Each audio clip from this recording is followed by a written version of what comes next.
You're just making a pathetic excuse to get Terry back, aren't you? If you really want to be with him that badly, come on over. I'll hire you and work you to the bone, so if you're fine being a slave, I'll give you my new address. How far is this woman mistaken, and why is she so excited all by herself? Arguing any further is pointless, so I might as well hint at the truth. Well then, it's fine if I divorce my unemployed husband. I'm busy with work, so you take care of him. You don't even know what happened to Terry's company, you clueless person. Still acting tough, huh? You loser. Lynn is still mistaken, but she'll understand eventually. That I've made a wrong decision now.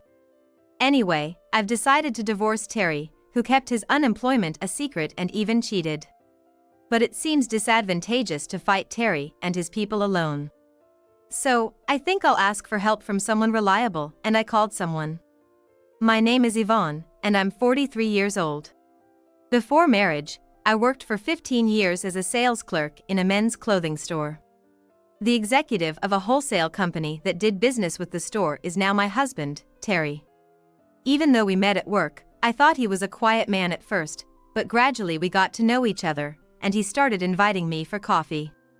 It seems he took a liking to me in secret. Terry is my age, and his father owns the wholesale company. He's supposed to take over his father's company and become its CEO someday. Then one day, after we had met several times, "If it's okay with you, would you consider dating me with marriage in mind?" When Terry said that to me, I felt like I was on top of the world. However, Terry's father was strongly opposed. I lost my mother when I was young, and my father who raised me has also passed away. So, he said that our family backgrounds were not compatible. And that I couldn't possibly be fit to be the wife of the next CEO. But Terry retorted, "Dad, you divorced Mom, didn't you? Because of that, she struggled and passed away in her 60s. So, you have no right to nitpick about who I marry." After being told this, Terry's father suddenly fell silent, and he did not oppose our marriage anymore. I was shocked as this was the first time I heard about it. Afterwards, Terry told me about how after his parents divorced, he and his mom supported each other and lived together. It seems they had quite a hard time. That's why Terry says he wants to make the person he marries happy. Hearing this story made me think, this man will cherish me for life, and I decided to follow him. Then, at the age of 37, I got married. Dreaming of a sweet married life with Terry, I felt happier than anyone else. But reality didn't turn out so well. At Terry's wish, I quit my job when we got married and became a homemaker. I woke up early in the morning and made balanced, nutritious meals. After sending Terry off, I did the laundry, cleaned, and perfected all the housework. I thought if I worked hard, he would surely be pleased. While thinking this, I spent my days fulfilled. Despite that, Terry was kind and cheerful at the beginning of our marriage. But as the years went by, first 1 year, then 2, his conversation lessened. By the 3rd year, he began to treat it as a given that a wife should do all the household chores, almost ordering me around with a flick of his chin. "Hey, can you get the newspaper? Hey! There's still dust on top of the dresser. Are you cleaning properly?" That was just the beginning. He would ask me to rearrange the furniture, tasks that would normally require a man's help with heavy lifting. He expected me to move everything myself. For reference, I'm only 5 feet tall and not particularly strong. Terry, who is over 8 inches taller and robust, just thought about the room layout. I couldn't stand it anymore and complained. "Hey, don't make a small woman like me carry all these heavy things. Isn't heavy lifting supposed to be a man's job?" But no matter what I said, Terry would sulk and retort, "What are you talking about? I'm the future CEO. It's ridiculous to make me do this heavy labor. It's your role to carry these heavy items." What a thing to say. As if I were being treated like a slave. How did Terry turn into this kind of husband after 3 years of marriage? I wondered if perhaps the reason was that we hadn't had children yet, which might be causing his frustration. I, too, have dreamed of a life with children. With that in mind, I went to see a doctor and got tested. Ideally, I would have liked Terry's cooperation, but I wasn't in a position to bring it up yet. For now, the tests showed that I was perfectly normal, and I began to focus on getting pregnant. But no matter how long it took, there were no signs of pregnancy. I thought it might be time to talk to Terry about it, so I brought up the subject of trying to conceive. However, the response I got from Terry was unbelievable. Huh? Trying to conceive? You still think you can have kids at your age? What? Nowadays, it's not uncommon for women over 40 to have children. Terry burst out laughing at my response. I've never heard such a thing. Just look around. Most moms with little kids are in their late 20s or mid-30s. Hey, where did you get that information? Don't tell me it's from a scene in a TV show or something. Yes, Terry has no kids and there are no little children among his relatives either. So, there's no way he would have current information about mothers with young children. At most, he might have seen a few young mothers by chance. Terry talks about this info from 2 or 3 people as if it's common knowledge. Why is he so against discussing trying to conceive? Curious about this, I asked him again. Well, regardless, don't you want children? I'm not really interested. I was speechless at his words. Married, yet not wanting children. I couldn't believe Terry's thoughts and asked him again. Why not? When you're married, isn't it better to have kids? Look, even your father would be happy if he had a grandchild. I tried to respect Terry's position when I said that, but his reaction was lukewarm. Terry was silent for a while, then slowly began to speak. I never really wanted to take over my dad's company after he split from my mom. I got married just because I was worried about what people would think. They might think the son of divorced parents isn't cut out for marriage. What? So, you're saying you married me just to keep up appearances because you care about what others think? That's awful. Knowing the truth was a shock to me. Then Terry shouted as if a fire had been lit under him. Shut up! What do you know? He yelled at me as if he was lashing out, then stormed out of the room. What exactly does he expect me to understand in this situation? Since then, perhaps out of anger, Terry started buying his own food and stopped contributing to the household expenses. Unsure of what to do, I reached out to my dependable aunt for advice. My aunt, my mother's sister, has cherished me since I was little, as I have no mother. My aunt, who has been devoted to her career, is still working hard at 68 and has never married. When I shared my troubles with her, she listened sympathetically. Oh dear, that sounds tough. If Terry doesn't want children, why don't you try working, Yvonne? It might be a good distraction from staying at home. My aunt may be right. So, I decided to work at the clothing manufacturing company my aunt runs. When I told Terry about it, he responded with an indifferent expression. Anyway, it's just a small company run by your aunt who's over 60, and you're probably just working part-time there. Well, if it's just enough for you to make a living, that's probably just right. I was a bit upset by Terry's dismissive reaction to my capable aunt, but I didn't talk back. Anyway, from now on, I just need to follow my aunt's example and dedicate myself to my job. And then, after I had started working, one day during my break, I was looking at the news on my smartphone and saw some shocking information. Terry's company had gone bankrupt. I thought about asking Terry when I got home, but since I started working, he hardly spoke to me, so there was no opportunity to bring it up. Terry had not mentioned anything about his company either. Since there was nothing else I could do, I just left it be. Since he hadn't been contributing to the household expenses anyway, it didn't really affect me. Terry didn't talk about the company, but he started eating the meals I prepared at home. Apparently, he was struggling with the cost of food due to the lack of income. After this situation continued for about 2 or 3 years, one day, I received a call on my smartphone. When I looked at the screen, it was an unfamiliar number. However, thinking it might be someone related to work, I answered the call. Hey Yvonne, long time no see. Guess who I am? Suddenly, I heard the cheerful voice of a woman, and after thinking about it, it sounded somewhat familiar. Lynn? Right. How have you been, Yvonne? You haven't changed your phone number since before you got married, so I'm glad it's connected. The caller was Lynn, a close friend from high school. Back in high school, she was very serious, but after high school, I went to university and Lynn went to community college. Lynn entered the workforce earlier and somehow became quite sophisticated over the years.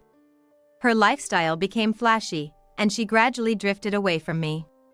However, we kept in touch occasionally as best friends until I got married. The sudden contact made me feel something might be up. Long time no talk. So, what's up? Then, as if Lynn was gauging the situation, she asked. Actually, I'm gonna be near your house for work in the next 2 or 3 days. So I was wondering if I could stop by your place. I hesitated for a moment. Right now, with Terry's company having gone bankrupt, I don't know when he will be at home. Just then, Terry happened to walk by in the background. When I looked back at him, Terry started saying, "Is someone coming over?" "I don't mind."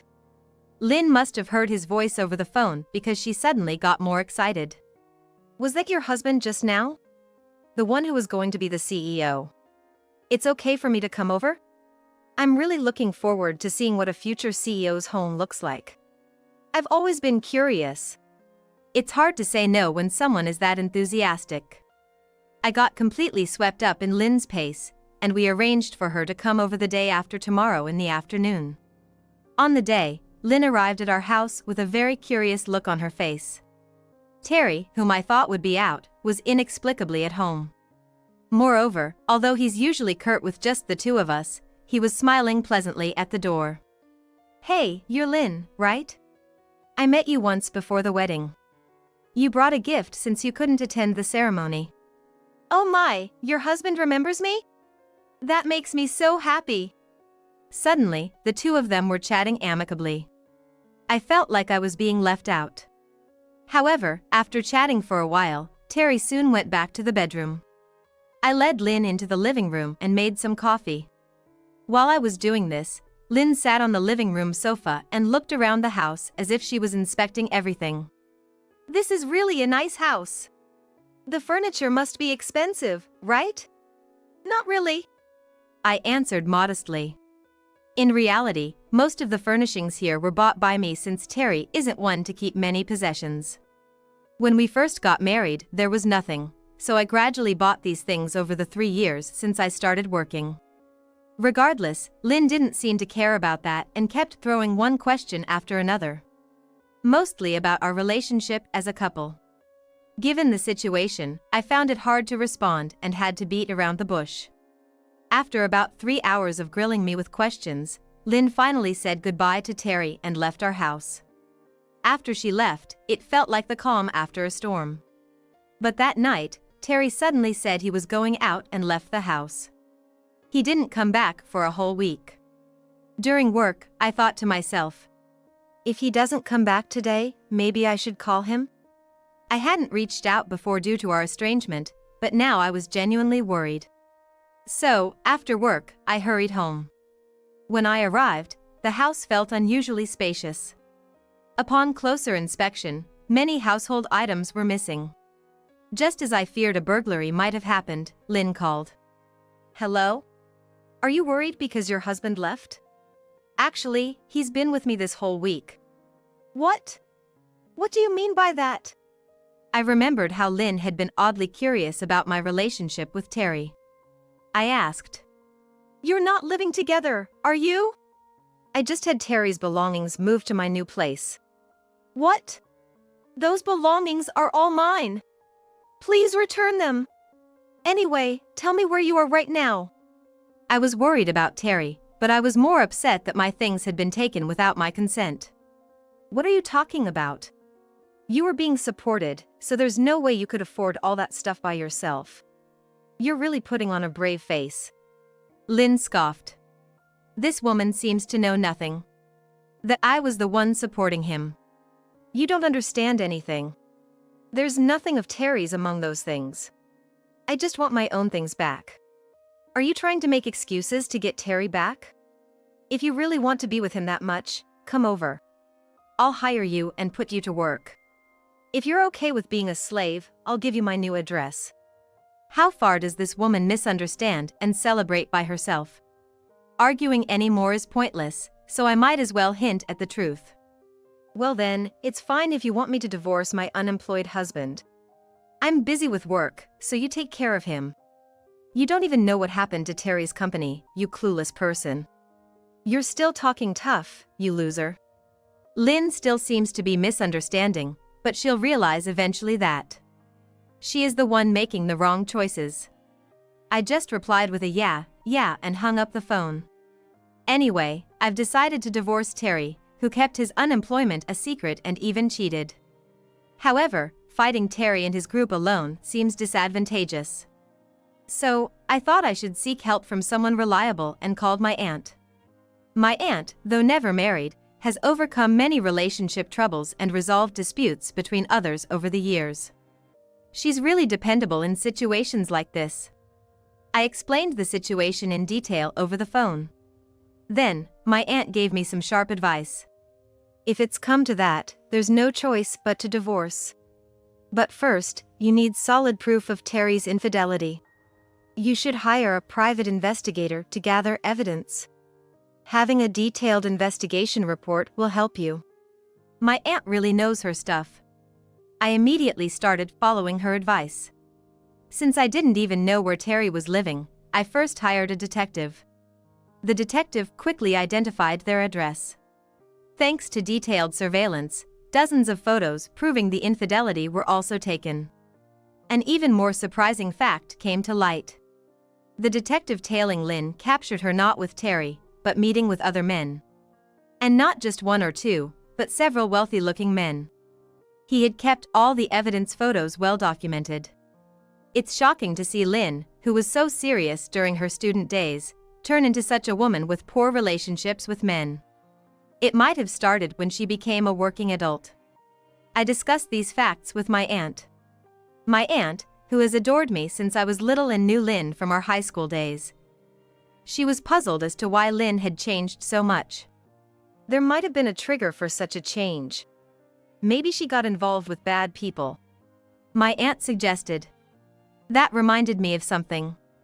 Actually, the company Lynn joined as a fresh graduate was rumored to be a very toxic workplace. Maybe that has something to do with it. I remember she mentioned something about her boss, and she quit soon after starting, so I never heard the company name. My aunt was nodding along as I spoke, her expression turning into an I see. As if she had grasped something from her many years of life experience. I think I have a good idea of what's going on. Since we've gathered evidence of the affair and her misconduct, let's move on to the next plan. Then, along with my aunt, I decided to confront Lynn at her new home. Unannounced. Lynn and Terry were visibly shocked when I suddenly appeared. Yvonne! How did you find out about this place? Oh? Did you think I was just going to cry? I've had everything about your current situation investigated. I retorted with a sneer and scattered the photos taken by the detective in front of Lynn. There were photos of Terry and Lynn arm in arm leaving this house, and some even captured them in a passionate embrace. No, that's not all. There were countless photos of Lynn coming out of hotels with various unknown men. Seeing these, Terry grabbed one of the photos, turning pale. What is this? Lynn, how many men have you been seeing? Was it all a lie when you said you loved only me? It's a misunderstanding. Yvonne, you're just making fake photos because you're mad at me. Lynn stammered, desperately trying to blame me. All these photos clearly show men and women being intimate. Do they really think I could create such fake images without being a professional? All these were taken by a detective I hired. I found out after investigating that you've been chasing after wealthy men for over 20 years since you started working. As I said this, Terry glared at Lynn. Is that true? Am I just one of those men? I almost burst out laughing at his remark. After all, nowadays, he's just an unemployed guy, no longer the worker he once was. Lynn could not respond and just hung her head in silence. Watching her, my aunt spoke up. You can't really say anything back, can you? The trigger for you to start falling for wealthy men involved someone as surprising as Terry. Right? Am I on the mark? Startled by my aunt's question, Lynn looked up with a "why would you know that" expression. Then, from the direction of the entrance, a man's voice was heard. Is anyone here? Why did you suddenly call me to this place? It was my father-in-law who appeared. In fact, last night I had emailed him saying, Terry is cheating, so we need to talk. Please come here tomorrow, giving him this address. My father-in-law seemed indifferent about Terry's cheating. However, I had also mentioned that divorce might be discussed, so I wanted him there. Observing the surroundings, my father-in-law was visibly shocked when he saw Lynn. Lynn! Why are you here? At his surprise, Terry looked confused. Dad, you know Lynn? No. I don't know her, he said, hastily shaking his head trying to deny it. My aunt chuckled and then asked, Mr. Kirk, the former CEO of Kirk Corporation. About 20 years ago, you divorced your wife after your affair with a female employee became known, right? Wasn't that woman here, Lynn? My father-in-law's face turned pale, and he kept shaking his head. But then, Lynn, who had been silent until now, suddenly grinned deviously. That's right. This man was my former boss who toyed with me then discarded me. Because of him, I was fired and couldn't find another job. So, I was determined to catch a wealthy man and make myself happy. I see. So that's why you approached several wealthy men? But what about Terry? He's a married man and moreover, a friend's husband. What was the point of getting close to him? Indeed, that was a good point. I had not done anything to earn Lynn's grudge. Then Lynn answered my aunt's question. When I heard Yvonne was getting married, I intended to attend the wedding because we were friends. But when I heard the company's name, it was the company that fired me. When I heard that, I decided I wanted revenge someday against the CEO, so I planned to ruin Terry's life, who is the heir. So that's why you didn't attend the wedding? Knowing Lynn's truth made me feel complex. Despite being angry, Lynn was carrying a dark past and struggling. Yes. Besides, I was jealous that you, Yvonne, had made a wealthy and happy marriage without me. So, I didn't care what happened to you, I wanted to mess up Terry's life. If rumors spread about the next CEO, the company would be gone. Hoping to awaken Lynn, who was thoroughly embittered, I told her she was mistaken. Lynn. You didn't understand anything. There was no need for you to do such pointless things. Without any intervention from you, this father and son were already in a downfall. Hearing this, Lynn seemed genuinely unaware of Terry and her father-in-law's current situation, her eyes widening in surprise. Then, looking at Terry, I said with a look of disbelief, Terry, how have you managed to keep your unemployment a secret for so long? With no money, how on earth have you been living? Yvonne, you knew? That our company had gone bankrupt? Terry's surprise made my aunt and I nearly burst out laughing. It had been all over the news, there was no way he wouldn't know. The only one who wouldn't know was Lynn, who had no interest in the news. Also, since losing his job, Terry had distanced himself from all media, completely unaware that his company was being talked about. Finally grasping the situation, Lynn was stunned. What, then what have I been doing all this time? She muttered in a daze before glaring at Terry. Terry! Why didn't you tell me the company had gone under? Oh. That's why you've been selling off the household items you brought over, isn't it? What? Apparently, Terry had been selling the household items I had bought with my earnings. Some of those were my favorite pieces of furniture. Without any shame, Terry brazenly said, Well, I had no money, what choice did I have? I was also surprised that Yvonne had bought such expensive household items. What kind of job were you doing to earn that much? At my boiling point, I let loose about my work. I've been working hard as a full-time employee at Turner Trading Company, which is owned by my aunt, since Terry stopped contributing to our living expenses. I've been entrusted with responsible tasks and get paid well. So, I've had no trouble managing without any financial support from you. Terry's eyes widened when he heard the name of the company. Turner Trading Company, isn't that one of the top garment manufacturers in this area? Indeed, Turner Trading Company was founded by my maternal grandfather. My aunt, my mother's younger sister, took over. It seemed Terry was unaware that it was my family's business. Yes. Someone here was calling me a loser, but I said, shifting my gaze to Lynn and continued more assertively. I became the executive at Turner Trading Company because of my long years of experience working in a garment store, and I earned $10,000 a month. So, I've been the one supporting our household finances for years. Lynn and Terry were silent, unable to respond. Then, my father-in-law, looking like he wanted to say something, looked at my aunt. Turner Trading used to do business with us. My father was a close friend of the previous CEO. Yes. And 20 years ago, when you took over as CEO, your affairs with women led the previous CEO to end business with your company. No doubt, the loss of business with Turner Trading contributed to the decline in my father-in-law's company's fortunes. Perhaps that's why my aunt had an inkling when she heard Lynn's story. It seems she considered hiring the woman who was fired because of the CEO back then, but she gave up after hearing about her repeated misconduct. Turner Trading Company prioritizes customer trust above all, so they decided not to hire someone who could cause problems.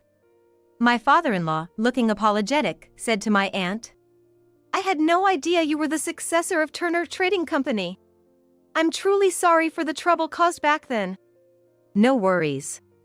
I knew CEO Kirk would be at Yvonne's wedding, so I attended just as an aunt and kept quiet about the company connection. I thought it wouldn't be revealed unless I said something. Luckily, you hardly remembered my face. After saying this, my aunt looked away from my father-in-law. They no longer had any business dealings, and she sensed that their familial relationship would likely dissolve as well. My father-in-law, seeing her demeanor, chose not to say anything more. It was my turn. Although I feel a bit of sympathy for Lynn, who schemed without knowing everything about Terry, I cannot forgive her. No matter the circumstances, she had an affair with my husband and even took household items without permission. Lynn. Regardless of the circumstances, I will be demanding the household items from both you and Terry. I said sternly, causing Lynn to grimace as if she had bitten into something bitter. I was deceived by Terry too. Besides, it was Terry who took and sold the household items without asking. It has nothing to do with me. If anything, I should be the one receiving compensation from Terry for being deceived. What are you talking about? I wasn't trying to deceive anyone. I just found it hard to bring up that the company had gone under. Besides, you were using me to get back at my father.